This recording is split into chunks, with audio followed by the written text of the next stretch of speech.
Hej sygeplejerske. Hvorfor får du ikke mere i løn? Jeg har spurgt sundhedsministeren om det, og han siger, at politikerne ikke ved, hvad de får for pengene. Kan du fortælle, hvad du laver, når du er på arbejde?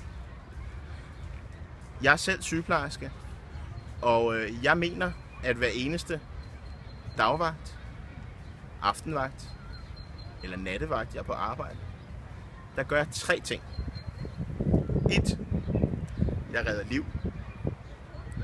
2. Jeg øger sikkerheden. 3. Jeg fremmer sundheden. Vil du gerne have mere i løn, så skal du være tydelig omkring, hvad du laver, når du er på arbejde. Det giver mening, også for dem, der vælger politikerne. Og det giver altid mening at være sygeplejerske. Og det fortjener en god løn.